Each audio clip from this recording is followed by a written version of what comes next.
Hey all, happy Sunday. You ready to make some Sunday game time chili? Well, there's no games on TV, but we're gonna make some great chili tonight. This is one of my favorite recipes. That's going to be my new cookbook, Satisfy Cookbook this summer. And if you're interested in learning more about it, you can go on www.satisfycookbook.com. But what I love about this chili, talking about trying to eat more plant-based, this is a plant-based chili, but you don't even miss the meat. And the combination of the vegetables, of the sweet and the savory together are just awesome.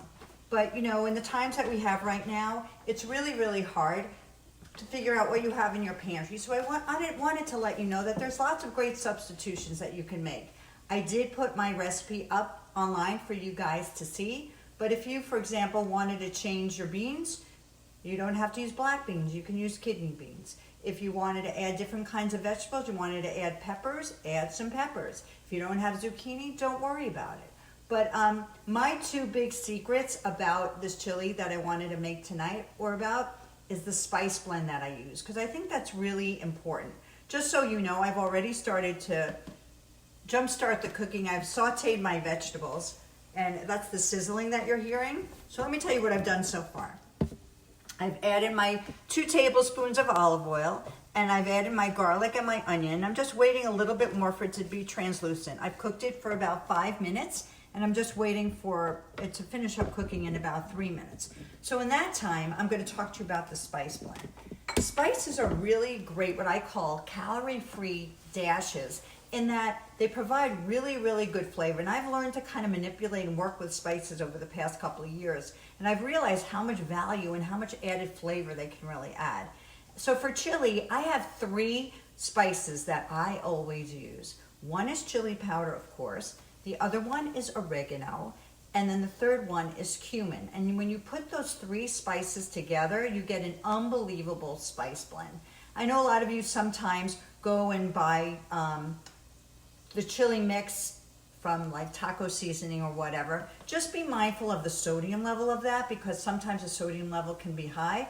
I personally like making my own, and if you go to a store like Trader Joe's, you can get a bottle of spice for $1.99 each, and then you can kind of play around with different spices. And the other thing that I like to do is I make my own spice mixes. I got these little canisters from Amazon, and what you can do is you can make your spices and then just store it and have your own chili spice mix. So my secret combination for spice mix is I start with 2 tablespoons of chili powder, and then I add 2 teaspoons of cumin, and then 2 teaspoons of oregano. And I'm telling you guys, for a batch of chili, this is like the most awesome combination. It has a very savory taste, and then I kind of mix it together like this. And you'll see, once we put all the vegetables together, it'll be really great when we put the spices in, because we'll coat the vegetables with the spices. Okay, so I've got my spice mix all set. So the other thing that I really like to do with my chili, one is the spice mix, but the other thing, I do an extra step in that I roast my vegetables. I find that when you roast your vegetables, the whole flavor comes amazingly, but I don't roast them all the way. Typically, vegetables cook for about 30 minutes. I only roast mine for 20 minutes because they're gonna cook in the chili. So it just softens them up. You get a little bit of a crunch, but what's great is that the whole flavor just pops after you roast them. So this is about done now. The onions and the garlic are mixed together, and I've added a couple of cloves of garlic and 2 cups of onions. So you'll see, you wanna wait until, so I just wanna show you, the onions are nice and translucent. So see how they're kind of almost clear, okay? So now I'm going to add my roasted vegetables. So I roasted my vegetables this afternoon, and I've talked about this before. This is what I call inactive cooking, in that you cut up your vegetables and then you let them rip for about 20 minutes, and you can go about and do other things. So during the time today, while the vegetables were roasting, I ran up and took a shower. So it's good that you can use your oven and your cooktop together to kind of get the best recipes. So here are my sweet potatoes, and I made it into a coarse chop. And this is really good where the parchment paper comes in handy, in that you can just pour it in this way. I like that little trick. I like that little trick. And then, so tonight I put in the sweet potatoes, and I had a zucchini in the house. And then the other thing I added in are carrots. I have really funky carrots tonight. It was the carrots I had in the house, and they're the yellow and the purple carrots. So, but it's great because it just adds more color to my chili. And the reason that I add carrot to my chili is that carrot helps with when I add the tomatoes in with the chili, it will help get that acid bite out of the chili. So that's one of the tricks. You can add a little bit of baking soda, but the other thing that I like to add into my chili is just carrots, because that helps to kind of reduce the acidity. And actually I learned that trick from one of my friends who had, her Italian grandmother taught me that trick, and it really works, and it adds a little bit of sweetness, which is great. So far I've got, just want to show you. Hey Robin, hi Bob. I've got my sweet potatoes, I've got my onions, I've got my zucchini, I've got my garlic, a little olive oil, and now comes the magic. My magical spice blend. And for those who just came on board, my magic spice blend is a combination of 2 tablespoons of chili powder, 2 teaspoons of cumin, and 2 teaspoons of oregano. So what I'm gonna do is put the spice blend in with the vegetables, and I'm gonna basically coat it. And just cook it for a minute and just make sure that all of the vegetables are coated with these wonderful spices. And you want to do that because you want to do that before you add all the liquid that's going to be added to the chili. So you see, I'm just kind of coating all the vegetables with the spices. Yummy. I can smell it already. Can you smell it already? It smells so good. It smells good. Say hi to Doug. Doug is my little not little cameraman, my wonderful cameraman, my husband, who I love.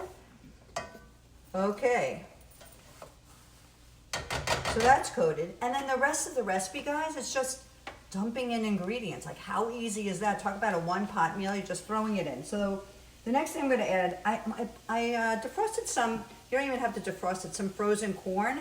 I like corn. It adds more color to the chili, so I'm going to add in some corn, which is a nice thing.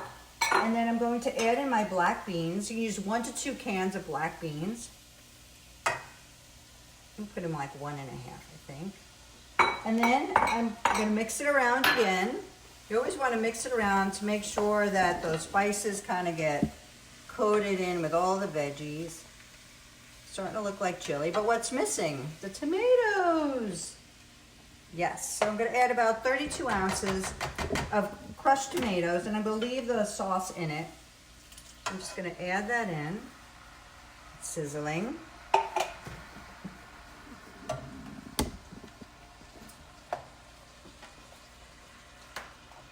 And this is a 28-ounce can of tomatoes, but I can just tell just by looking at it a little bit, it needs a little bit more sauce. So I'm going to add a little bit of just ground tomato sauce, so probably another 6 ounces of that, which I have here. Okay. That's starting to look good. It is starting to look like chili, right? Okay, so I'm going to add that.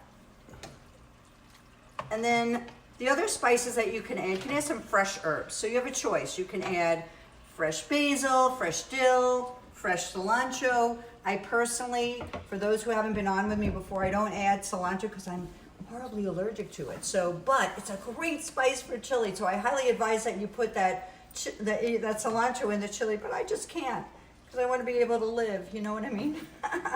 So instead, though, what I always use instead of chili, I use fresh basil. So I'm going to just add some fresh basil. And then you're just going to let it simmer for a while. And for those of you who are trying to get to eat more plant-based foods, this is a great recipe because you won't miss the meat. Again, you're probably putting, your meal is going to be like 3 to 4 cups of vegetables. You get the protein from black beans, and I personally like black beans over the kidney beans because black beans have more fiber in them and they have a little bit more protein in them. So I like the flavor of the black beans, especially with the sweet potatoes. I can see what I'm going to add now is a little bit of vegetable stock. So I'm going to add a half a cup to 3/4 just to get it a little bit more stewy. And then the other thing I'm going to add is a little bit of tomato paste just to keep it thick. So I'm going to, it's about a half a can of tomato paste. I'm just going to pop that in. I'm going to mix that up. And then my last trick that I put in, also to help reduce with the acidity and to kind of bring all the flavors together, I do put a little bit of brown sugar into my chili, just about a couple of teaspoons. And it just helps bring all the flavors together. So I'm going to do that right now. I kind of pre-measured it.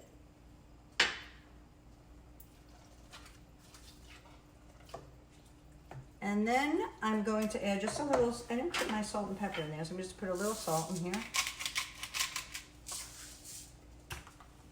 And it looks like pretty good. So, and then I just want to show you what this chili looks like.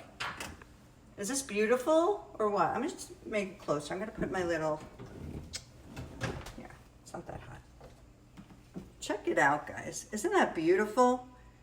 Look how beautiful that is. And this serves probably 8 to 10 people. So what Doug and I like to do, we like to have it, we'll have it for dinner and we'll have it for lunch tomorrow. And then I'll put half of it in the freezer. And can I tell you, this will taste even better tomorrow, but even better when I make it next week. Somehow the flavors just kind of come together and it's just so, so awesome.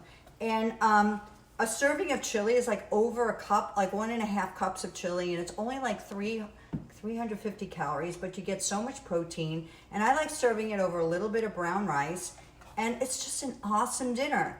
But if you wanted to do something else with it, if you some other ideas you might want to do, if you want to bake a potato and have a half a baked potato and put the chili on top, go for it. If you know, the other day I made that enchilada casserole.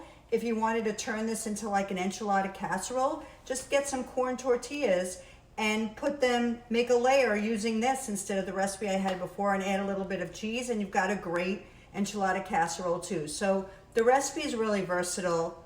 It's really, really delicious. And what happens now is that you just kind of simmer it for 5 minutes and you're done. So in about 10 or 15 minutes, I made an awesome chili, and it's just so great. I just want to show you, I'm going to spoon it out so you can see it. But you saw it took 15 minutes to make. The only thing you have to do ahead of time is roast your vegetables, which I highly recommend.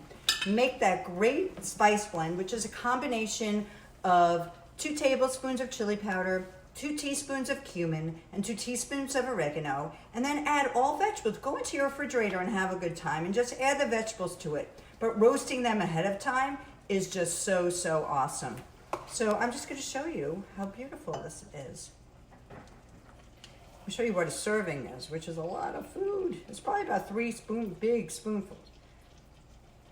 So here's your serving of chili. Is that yummy? I'm going to put a little bit of shredded cheese on top, of course, or you can do sliced avocado, or you can do a little bit of Greek yogurt or sour cream.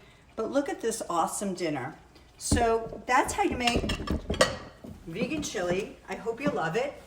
And make it yourself, and you'll see how easy it is to make it. And guaranteed, having those secret ingredients that I talked to you about, roasting those vegetables and having the right spice blend is what it's all about. So I want to say hi to everybody. Hey Bob, hey Robin, hi Jody, hey David, how are you? Have a great night. Thanks for joining, and we'll see you tomorrow. Tomorrow I'm going to talk about stuff that you can make for Passover. Take care. Bye.